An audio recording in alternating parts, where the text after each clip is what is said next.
Civil services की जकी और IAS academy आप सभी का स्वागत करता है। और आज हम एक नया सीरीज लेके आए हैं और ये सीरीज काफी महत्वपूर्ण है, खास करके पर्यावरण से रिलेटेड है। पर्यावरण में जो नई अवधारणाएं आती हैं उसके बारे में, और खास करके ये जो हम देख रहे हैं कि किस तरह से क्लाइमेट चेंज, जलवायु परिवर्तन हो रहा है और किस तरह से डिफरेंट चीजें हो रही है। आप देखते हैं कि एक्सट्रीम हीट, काफी गर्मी पड़ती है और बाढ़ आ रही है, काफी बारिश हो रही है। तो इन सब को ये करने के लिए एक नया टर्म यूज हुआ है, वो टर्म को कहते हैं क्लाइमेटोपिया। तो आज हम ये इस पे चर्चा करेंगे और इस पे चर्चा करेंगे तो आप बने रहिए। और खास करके इसमें हम देखेंगे क्लाइमेटोपिया क्या है, इसके क्या क्या खास फीचर्स हैं, ये क्यों इसको आपको दूरदर्शी दृष्टिकोण माना जाता है, ये सारी चीज को आज हम देखेंगे। तो सबसे पहले हम इसका परिचय देखते हैं कि आखिर ये है क्या। तो क्लाइमेटोपिया शब्द जलवायु परिवर्तन, शहरी नियोजन जिसको अर्बन प्लानिंग कहते हैं, और आप देखेंगे तो सतत विकास, इन तीनों को मिला के आपका बनता है, यानी इनके संयोजन से उत्पन्न हुआ है आपको क्लाइमेटोपिया। यानी जलवायु परिवर्तन, शहरी नियोजन, सतत विकास। जैसे जैसे दुनिया जलवायु परिवर्तन के प्रभावों से जूझ रही है, आप जानते हैं कि कितना हम लोग जूझ रहे हैं जलवायु परिवर्तन के प्रभाव से, जिसमें समुद्री स्तर में बढ़ोतरी, चरम मौसम की घटना यानी एक्सट्रीम जो मौसम होता है, काफी गर्मियां जो हो जाती है। आप सोचिए कि लंदन में जहां 20 डिग्री से ज्यादा टेम्परेचर नहीं होता था, वहां 30-35 डिग्री तक चला जाता है। तो ये काफी इंपॉर्टेंट हो रहा है। तो इन सब को आप देखेंगे तो जैव विविधता की हानि हो रही है। तो आप समझे कि इसमें कैसे निपटेंगे हम लोग। तो जलवायु परिवर्तन से निपटना है, उसके साथ साथ आपको क्या करना है, शहरी नियोजन, यानी शहर को इस तरह से बनाना है।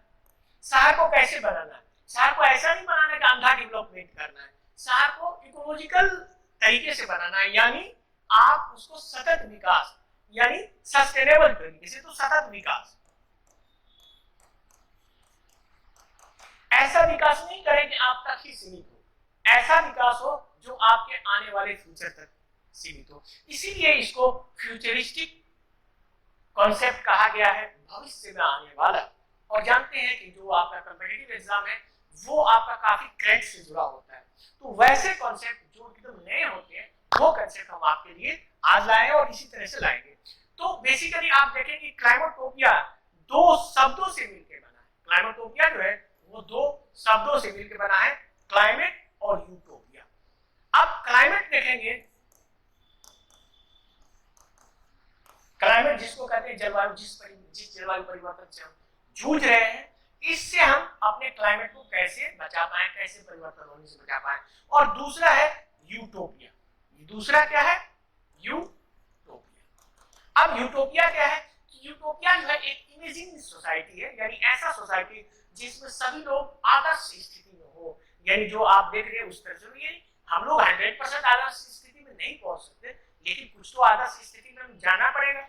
अगर नहीं हम जाएंगे, इसी तरह से फॉसिल फ्यूल को खत्म करते रहेंगे, तो आने वाले जमाने में आपको काफी दिक्कतें होने वाली है और गर्मी पड़ने वाली है। दिल्ली में 53 डिग्री टेम्परेचर पहुंच जाता है, आप सोच सकते हैं। तो इन सब से जूझने के लिए क्लाइमेटोपिया है। जैसे कि आप देखिए कि तैरता हुआ शहर, यानी पूरा का पूरा शहर है वो पानी पे तैर रहा है। उसी तरह से आप देखिए कि जिसमें आप पर्यावरण की दृष्टि से जो इकोलॉजिकल है, जो पारिस्थितिकी है, उसको आपको ध्यान में रखना है। आपको हरित स्थान पर जो ग्रीन स्पेस है उसको आपको बढ़ाना है। तो ये सब काफी इंपॉर्टेंट हो जाता है आपको क्लाइमेटोपियास में। तो चलिए देखते हैं, ये परिचय था, लेकिन ये जो है आप समझिए भविष्य के लिए काफी दूरदर्शी, यानी एक दूरदर्शी शहरी पर्यावरण डिजाइन, यानी इसको आप कह सकते हैं विजनरी अर्बन एनवायरनमेंट डिजाइन। तो अगर हम देखें तो ये होता कैसे है, तो आप देखिए ये काफी क्लाइमेटोपिया को अगर हम परिभाषित करें इसको सामान्य तरीके से कि क्लाइमेटोपिया क्या है, तो ये दूरदर्शी शहरी एवं क्षेत्रीय पर्यावरण में स्थिरता और लचीलापन को बढ़ावा देने के लिए बदलती जलवायु परिस्थितियां, यानी स्थिरता और लचीलापन, यानी सस्टेनेबिलिटी, यानी अस्थिर हो और लचीलापन। लचीलापन क्या होता है कि जैसे कोई चीज को आप दबाते हैं तो अचानक वो दब जाता है, फिर जैसे उस पर से बाहर आता तो ठीक हो गया। इसको लचीलापन का इसका मतलब ये हो गया कि अचानक जब स्थितियां आ जाए तो आप टूटे नहीं, आप समाप्त नहीं हो, उससे आप जूझे और जूझने के बाद फिर से आप राइज करें। तो इसीलिए इसको रीसेलिएंट कहा जाता है, या लचीलापन कहा जाता है। जैसे कि एग्जांपल आगे हम बताएंगे आपको किस तरह बाढ़ आता है, तो किस तरह से अदर कंट्री इसको एक क्लाइमेटोपियास के अंदर जो एक विजनरी ये है उसको देखेंगे।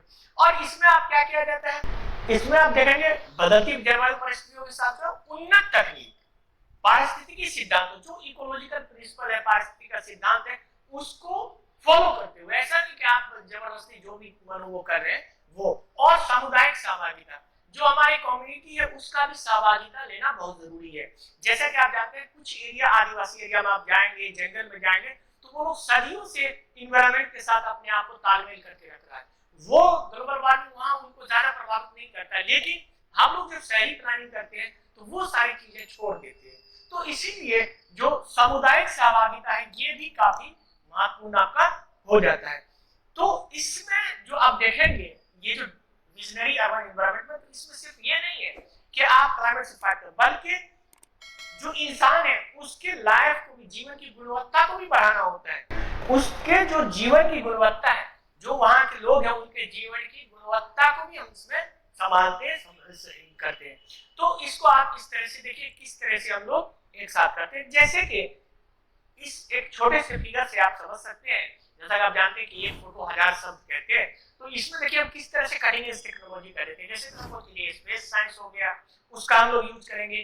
स्पेस साइंस से कैसे लेंगे, तो स्पेस साइंस से हम देखेंगे ट्रैक गैसेस किधर है, मीथेन किधर है, डिफरेंट डिफरेंट गैस का एनालिसिस करेंगे, एटमॉस्फेयर का हम एनालिसिस करेंगे, ये सारी चीज। उसमें हम ड्रोन का यूज करेंगे, फिर माइक्रोस्कोपिक पार्टिकल्स को देखेंगे, फिर उसका केमिकल एनालिसिस कर सकते हैं।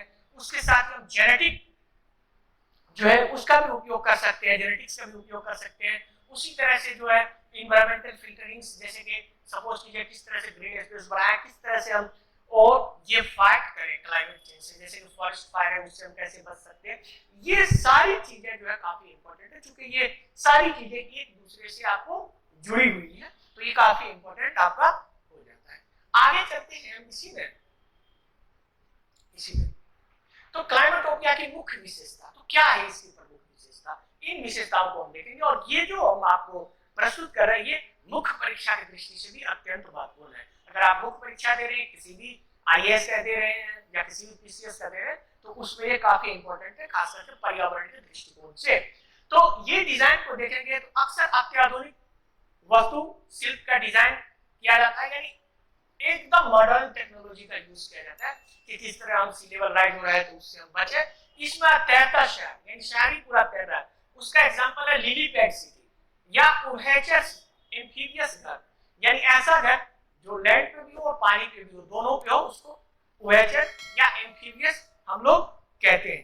ठीक है, इन डिजाइनों को बढ़ते समुद्र के स्तर और बाहर के बढ़ते जोखिम, यानी जो सी लेवल राइज हो रहा है उससे भी आप बच सकते हैं। एग्जाम्पल के तौर पे आप इसको देखें, ये है जो फ्लोटिंग सिटी जिसको मैंने कहा लिली पैड सिटी, यानी पूरा का पूरा सिटी, यानी जिसकी आबादी तकरीबन 50,000 से ज्यादा होगी, ये पूरा समुद्र में ही तैरता हुआ होगा। अब इसका डिजाइन देखें कि किस तरह बनाया गया है, इसको चलिए देख लेते हैं। ठीक है, ये डिजाइन है, विंसेंट कॉल्बर्ट इनको बनाया है। तो इनका डिजाइन ये है कि ये पूरी तरह से तैरता हुआ रहेगा और इसके अंदर पूरी तरह से सस्टेनेबल प्रैक्टिस, यानी कि पूरी तरह से आपको सतत विकास का जो अस्थायी ये होता है वो, यानी इसके अंदर पूरी तरह से आपके पेड़ होंगे या इसका जो एनर्जी होगा वो जीरो इमिशन एनर्जी होगा। जीरो इमिशन का मतलब हो गया, यानी ये पूरी तरह से आप देखेंगे तो रिन्यूएबल एनर्जी से चलेगा, मतलब ये जीरो इमिशन होगा। ठीक है, तो अब ये देखिए इस तरह के आपके शहर बनेंगे। उस तरह से आगे हम लोग देखते हैं अगला फीचर्स। तो अगला फीचर्स जो है वो है क्लाइमेटोपिया की मुख्य विशेषता में दूसरा नंबर पे है संधारणीय संरचना, यानी सस्टेनेबल इंफ्रास्ट्रक्चर, यानी ऐसा स्ट्रक्चर जो आपको पूरी तरह से, जैसा कि मैंने बताया कि ग्रीन एनर्जी पे चलता हो, सस्टेन करने वाला एनर्जी उसमें यूज हो, उसमें फॉसिल फ्यूल या जिसको कहते हैं जीवाश्म ईंधन का उपयोग ना किया जाता हो। तो उसमें आप देखेंगे कि जैसे कौन कौन से इंजन आपका सौर कर रहे हैं, पवन ऊर्जा कर रहे हैं, भूतापीय ऊर्जा कर रहे हैं, और जो भी रिन्यूएबल सोर्स है उसको आप कर रहे हैं। उसी तरह से इसका उदाहरण है आपका अबू धाबी में मकसद शहर है, जिसका स्मार्ट ऊर्जा प्रबंधन प्रणाली के लिए बहुत है, और ये बेसिकली शून्य कार्बन से, यानी जीरो इमिशन। देखिए नेट जीरो अलग है और जीरो कार्बन अलग है, यानी नेट जीरो और जीरो इमिशन में बहुत फर्क है। और इस फर्क को अगर आपको जानना हो तो हमारा इस वीडियो को जरूर देखिए। ये वीडियो आपको, इसमें बहुत सारी चीजें हैं जो पर्यावरण की अवधारणा है जो आपको नहीं समझ में आ रहा है, उसको मैंने इसमें क्लियर किया है। उसके अलावा भी कोई भी अगर चीज हो तो आप पूछ सकते हैं, जकी सर से पूछे हुए तो आप पूछ ही सकते हैं। तो चलिए आगे चलते हैं इसमें। तो ये देखिए ये मदसर शहर है, ये जीरो इमिशन शहर है यूएई का। आगे हम लोग चलते हैं तो आगे आता है आपका हरित स्थान या हरित स्पेस, ग्रीन पार्क, जैसे कि छत सर, यानी ग्रीन स्पेस को आप ज्यादा बढ़ाइए, यानी आपका जो हरा स्पेस है यानी हरा जगह है उसको ज्यादा से ज्यादा बढ़ाइए। उसमें आप देखेंगे तो जैसे आप पार्क है आपका, आप शहर में पार्क बना लें घर के पास, आप छत पे पेड़ पौधे उगा लें, छत पर उगा लें, काफी कोई दिक्कत नहीं है। छत पे आप देखेंगे कुछ एरिया में तो बड़े बड़े पेड़ आते हैं, आपके आगे हम दिखाएंगे। तो ये सारी चीजें उसी में देखेंगे, जैसे ये क्या होगा, इससे आपका तूफानी पानी का प्रबंधन करने, ऊष्मा दीपों को आपको देखिए कि कम करने में मदद मिलेगा और वायु की गुणवत्ता में भी सुधार होगी अगर आप ग्रीन स्पेस बढ़ाते हैं। और नया रिसर्च यानी शोध से पता चलता है कि शहरी हरियाली, अगर शहर में आप हरियाली लगा रहे हैं तो वो तकरीबन आपको 1 से 5 डिग्री सेल्सियस तक का टेम्परेचर को लो कर देता है। जैसे सपोज कीजिए अगर दिल्ली का 53 हो गया और दिल्ली में ज्यादा ग्रीन स्पेस होता तो उस 53 में से 5 आप घटा दीजिए, यानी 48 होता।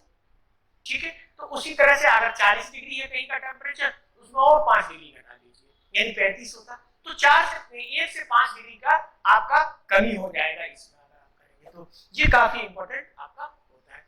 तो चलिए देखते हैं इस तरह का ग्रीन स्पेस होता है। ये देखिए, ये आप देखिए ग्रीन स्पेस कैसे कर सकते हैं। जैसे देखिए आप ये कर सकते हैं, यानी हरी छत, यानी छत पे आप पेड़ लगा दीजिए, ये ग्रीन स्पेस। उसी तरह से आप पार्क में लगा सकते हैं, उसी तरह से आप क्या कर सकते हैं, आगे देखिए ये अर्बन स्पेस, तो ये आप अर्बन स्पेस में लगा सकते हैं। ये आपका अर्बन फॉरेस्ट, और ये अर्बन फॉरेस्ट आपको क्या होगा, 1 से 5 डिग्री सेल्सियस तक टेम्परेचर कम कर देगा, जो आपका एसी भी नहीं करेगा। तो ये एसी वगैरह जो यूज कर रहे हैं उसके जगह आप इन्वायरमेंट को ही ऐसा बनाइए कि आपको गर्मी लगे नहीं। ठीक है, तो आगे चलते हैं लोग। अगली विशेषता जो है क्लाइमेटोपिया के, लचीला योजना यानी रिसिलिएंस प्लानिंग, यानी ऐसा प्लानिंग जो गर्मी आने पर सस्टेन कर जाए, खत्म नहीं। लचीला प्लानिंग जैसा कि मैंने आपको बताया था, इन समुदायों में चरम मौसम की घटनाओं को सामना करने के लिए डिजाइन किया गया, यानी उसको आप सामना करने के लिए डिजाइन किया गया है। ठीक है, उदाहरण के लिए आप रोटेटम शहर में आप देखेंगे कि बाढ़ प्रतिरोधी यानी फ्लड रेसिस्टेंट इंफ्रास्ट्रक्चर बनाया गया, बार बार बाढ़ आ रहा था उसका स्टडी किया गया, उस तरह का इंफ्रास्ट्रक्चर बनाया गया। चलिए इसका उदाहरण देखते हैं, और इसका उदाहरण है आपका वाटर प्लाजा बेंथिम प्लेन रोटेटम। ये रोटेटम में देखेंगे ये कैसा बनाया गया, इस तरह का इंफ्रास्ट्रक्चर जो बाढ़ से रेसिस्टेंट है। ये देखिए ये बास्केटबॉल का है, और इसी तरह से जो भी मैदान है, यहाँ जब बाढ़ आता है तो ये सारा पानी इसको सोख लेता है, इसके अंदर एब्जॉर्ब स्टोर कर लिया जाता है। और जब फिर गर्मी का मौसम आता है, जब पानी की दिक्कत होती है, तो इसका यूज किया जाता है। चलिए कैसे, ये भी देख लेते हैं हम लोग। तो ये एक एनिमेशन है इसी का, ये देखिए, ये देखिए, ये आप देख सकते हैं। तो जैसे ही बारिश हुआ तो बारिश होने के कारण चारों तरफ से आप जानते हैं पानी आता है, ये बाहर की तरह। अब ये पानी आया तो पानी ये इसमें जाके आपका इस फील्ड में जमा हो गया, और जमा हो जाता है उसका पाइप के अंदर, और सारा आपका सारा का सारा पानी आप देखेंगे। अब ये देखिए ये इस तरह से भरेगा कि आपको तालाब की तरह ये भरना शुरू हो जाएगा। अब ये देखिए इसमें पानी भरना शुरू हो जाएगा, और ये पूरी तरह से जिस तरह से आप समझिए एक स्विमिंग पूल की तरह, तालाब की तरह हो जाएगा, और इसके अंदर पानी आपका स्टोर हो जाएगा, इसके अंदर पानी आपका स्टोर होगा। और जैसे सपोज कीजिए इस पूल के अंदर आप देखेंगे तो तकरीबन 200 लीटर का जैसा टब होता है उस तरह का स्टोर है, और उस तरह से 8500 बाग का बनाएगा, जो 1.7 मिलियन लीटर पानी को स्टोर करता है। और फिर वो पानी आपको जब सूखा का वक्त होता है तो यूज किया जा सकता है। तो अब सोचिए कि ये किस तरह से, कितना आसानी तरीके से इन्होंने इस तरह का प्लानिंग बनाया है रोटेटम नीदरलैंड वालों ने। अब इसको आप अपने शहर में भी देख सकते हैं, भारत में भी इसको प्लान किया जा सकता है। जैसे मैंने बताया ये क्लाइमेटोपिया जो है वो फ्यूचरिस्टिक सोसाइटी है, इसको फ्यूचर में आप ला सकते हैं, अपना सकते हैं, लेकिन हमारे यहाँ अगर अपनाएंगे तो फिर इस तरह की समस्या नहीं होगी। ये देखिए मुंबई में बाढ़ आया तो किस तरह से हो गया, दिल्ली में बाढ़ आता है तो किस तरह से, मतलब बारिश थोड़ी हुई नहीं पूरा दिल्ली जाम हो गया, बारिश पूरी हुई नहीं पूरा मुंबई जाम हो गया। तो इस तरह का आपको इंफ्रास्ट्रक्चर बनाना पड़ेगा क्लाइमेट चेंज, चूंकि क्लाइमेट चेंज के वजह से आपको बारिश तेजी से हो रही है, ज्यादा बारिश हो रही है, तो उससे आपको फाइट करना है, और उससे फाइट जो करना है उसी को क्लाइमेटोपिया कहते हैं। ठीक है, आगे चलते हैं हम लोग। तो आगे देखते हैं सामुदायिक सहभागिता, ये भी बहुत ही महत्वपूर्ण है। यानी क्लाइमेटोपिया सामुदायिक सहभागिता पर जोर देता है, यानी पार्टिसिपेटरी गवर्नमेंट, मतलब उस पर ही आप करेंगे। यानी इस प्रक्रिया में जो निर्णय लेने की प्रक्रिया होती है उसमें सभी को शामिल करना, और सामाजिक असमानताओं को दूर करना। यानी आप जो भी प्लानिंग कर रहे हैं उसमें सबको साथ लीजिए। जैसा कि मैंने बताया सर्टेन, अगर आप गांव में या कहीं अलग प्लानिंग कर रहे हैं जंगल में, तो आपको आदिवासी से भी सलाह लेना होगा। तो डिफरेंट जो एरिया का प्लानिंग कर रहे हैं उस एरिया के रेसिडेंट्स को उसमें आपको शामिल करना है जो उसमें रहते हैं। तो यह दृष्टिकोण जो होगा न केवल सामुदायिक भावना भी बढ़ाता है, बल्कि स्थानीय जरूरतों को अधिक अनुकूलित समाधानों की, स्थानीय जरूरत क्या है उसको, ऐसा नहीं जैसा मैंने बताया कि नीदरलैंड में तो वैसा हम यहाँ बना लें, यहाँ का किस तरह से लोकल टोपोग्राफी है, किस तरह से उसकी ज्योग्राफी है, वो सारी चीज को देखते हुए आपको यहाँ प्लानिंग बनाना पड़ेगा। तो चलिए इसको सामुदायिक, यानी जो भी आप प्लानिंग कर रहे हैं उसमें समुदाय को आपको शामिल करना है। आगे हम देखेंगे इसका अलग जो फीचर्स है। छठा, गतिशीलता का समाधान, मोबिलिटी, यानी जो आप सफर करते हैं या यात्रा करते हैं, जो ट्रांसपोर्टेशन सिस्टम है उसमें सबसे ज्यादा आप देखेंगे प्रदूषण होता है, फॉसिल फ्यूल हो जाता है। तो उस फॉसिल फ्यूल को हम कैसे हटाएंगे, उसका विकल्प कैसे होगा? तो विकल्प तो पहला है, आप देखेंगे कि आप इसको इलेक्ट्रिक पब्लिक ट्रांजिट सिस्टम आपको बनाना है, यानी व्यापक साइकिलिंग नेटवर्क जैसे सुविधा बनानी पड़ेगी। एक तो आप अपने कार को छोड़ दें जो फॉसिल फ्यूल से चल रहा है, और पूरी तरह से आप इलेक्ट्रिसिटी या ग्रीन फ्यूल पे आ जाए, नंबर एक। नंबर दो, ज्यादातर इंसान को चाहिए कि आप पब्लिक ट्रांसपोर्ट का यूज करें। पब्लिक ट्रांसपोर्ट के बाद अगर कोई चीज की जरूरत है तो आप साइकिल का यूज कर सकते हैं, साइकिलिंग का यूज कर सकते हैं। इसका एक प्रमुख उदाहरण मैं आपको देता हूं कि ये जो है कोपेनहेगन शहर का 60% लोग जो है अधिक आबादी साइकिल पे चलता है। कई ऐसे शहर हैं यूरोप में जहां कार को बैन है, कार नहीं जा सकता, और रैपिड ट्रांजिट का आपका बहुत ऐसा साउथ ईस्ट एशिया है, यहाँ भी है। दिल्ली में भी बना था बीआरटी, आप लोग जानते होंगे बीआरटी बस रैपिड ट्रांजिट, लेकिन ये सक्सेस नहीं हुआ था क्योंकि इसकी प्लानिंग ही गलत की गई थी और जान के की गई थी ताकि ये सफल नहीं हो। क्योंकि इसकी प्लानिंग करने वाले ही, जैसे जो मैंने बताया सामुदायिक सहभागिता नहीं था, इसकी प्लानिंग करने वाले ही कार वाले थे, तो वो कहां से पहले कार को प्रायोरिटी दिए, पब्लिक ट्रांसपोर्ट को बाद में दिए, इस वजह से वो नहीं सफल हुआ। तो ये इसमें आपको क्या होगा, पूरी तरह से ग्रीन ट्रांसपोर्ट पे आना पड़ेगा। यानी ग्रीन ट्रांसपोर्ट मतलब आपको ई रिक्शा का यूज करना पड़ेगा, ई बस का यूज करना पड़ेगा, कार इलेक्ट्रिक होगा, और extensive use of cycling, cycle का आपको बहुत ज्यादा यूज करना पड़ेगा, और बाकी आपको छोटे मोटे काम पैदल भी करने पड़ेंगे। तो ये सारी चीजें बहुत ही इंपॉर्टेंट होती है। आगे हम लोग देखते हैं इसी का लास्ट में कि स्थिरता का लक्ष्य, सस्टेनेबिलिटी गोल, जो हम कहते हैं सतत विकास लक्ष्य, उसमें भी ये काफी इंपॉर्टेंट है क्लाइमेटोपिया। तो क्लाइमेटोपिया जलवायु अनुकूलन और शमन के लिए, ठीक है, जो उसको हम लोग एडेप्टेशन और मिटिगेशन कहते हैं, ठीक है, इसको अनुकूलन और शमन। तो ये अनुकूलन और शमन दोनों जरूरी है, और खास करके सतत विकास, और इसको आपको देखेंगे जो पेरिस क्लाइमेट एग्रीमेंट है उसके तहत उस तरह से बनाया गया है। तो आप ये देखिए कि इसमें सबसे ज्यादा जो है ये अवधारणा जो क्लाइमेटोपिया है उसमें शहरी योजना का, पर्यावरण वैज्ञानिक और जो डिसीजन मेकर है, जो नीति निर्माता है, उनके बीच अंतर विषय का सहयोग है, इंटरडिसिप्लिनरी, सबको कोऑर्डिनेट होकर सही तरीके से करेंगे तभी आप फ्यूचर को सही तरीके से कर सकते हैं। तो ये तो एक, जैसा कि मैंने बताया, ये फ्यूचरिस्टिक डिजाइन, तो ये आपका सस्टेनेबल गोल जो है उसको भी आपको प्रमोट करता है, उसके प्रमोट के लिए, सस्टेनेबल गोल के लिए। तो ये आपको क्लाइमेटोपिया। उसके अलावा हम देखेंगे तो जैसा कि मैंने बता दिया, ये प्रमुख जो इसकी विशेषता है जो साथ मैंने आपको बताया। इसके अलावा अगर हम देखेंगे तो इसके, जैसा कि मैंने फ्यूचरिस्टिक है, भविष्य की है, दूरदर्शी दृष्टिकोण है ये। लेकिन क्या अभी विश्व में इस तरह के एग्जाम्पल है, उदाहरण है? तो चलिए उदाहरण भी देखते हैं। तो चलिए देखते हैं उदाहरण।